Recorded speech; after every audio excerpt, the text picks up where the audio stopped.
जितने भी मेल हैं यहाँ पर, जितने भी लड़के हैं, क्या आपकी पार्टनर, आपकी दोस्त कभी-कभी आपके ऊपर बिना बात गुस्सा करती हैं?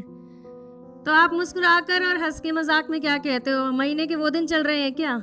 पर ये कोई क्यों नहीं समझता कि उसकी तकलीफ़ एक्चुअल में क्या है, वो किस दौर से गुज़र रही है।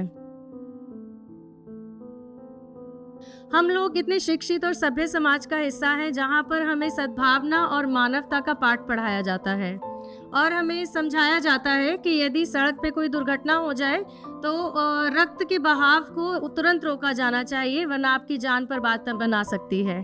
तो जब कोई लड़की इसी तरह की शारीरिक कष्ट से गुजर रही है बिना दुर्घटना के और रक्त का बहाव कंटिन्यू हो रहा है, तो आप तब क्यों नहीं समझते हैं कि उसकी समस्या क्या है।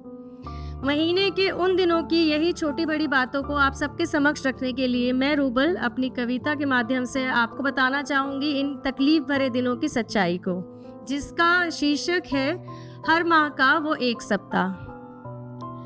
आज मैं तैयार थी फिर से इस समाज का सामना करने के लिए और अपनी योग्यता का सिक्का इस समाज से मनवाने के लिए, पर अचानक एक दर्द रेंगता हुआ मेरी कमर से मेरे पेट की तरफ अपनी पकड़ बना रहा है।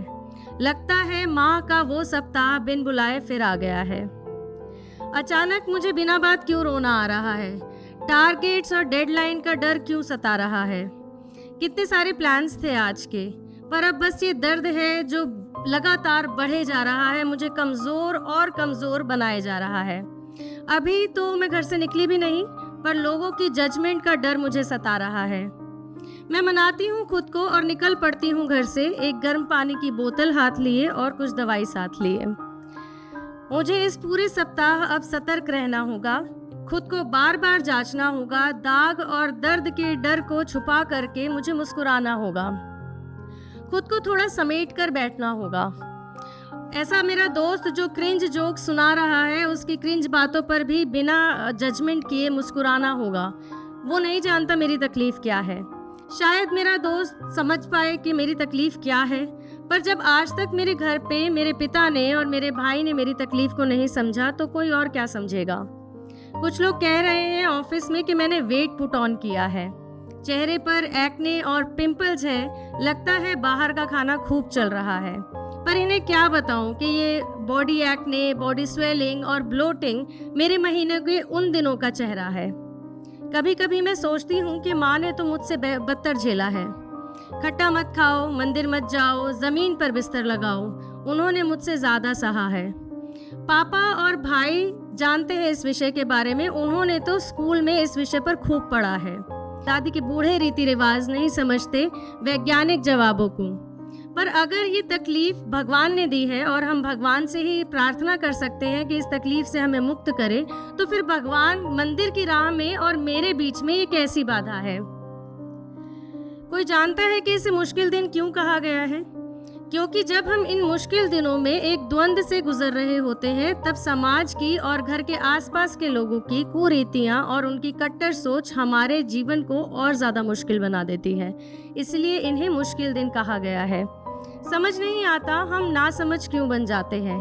जब एक लड़की माँ बनने के लिए इसी रक्त से एक बच्चे को 9 महीने तक अपने शरीर से सींचती है, तो और जब वो बच्चा पैदा करती है तो वो बच्चा भगवान का रूप कहलाता है, वो घर में खुशियाँ ले आता है। पर तब हम क्यों भूल जाते हैं कि ये बच्चा भी उसी दूषित खून से आता है। अब हमें समझना होगा कि ये 21वीं सदी है और ये मुश्किल दिन कोई घृणा का विषय नहीं है।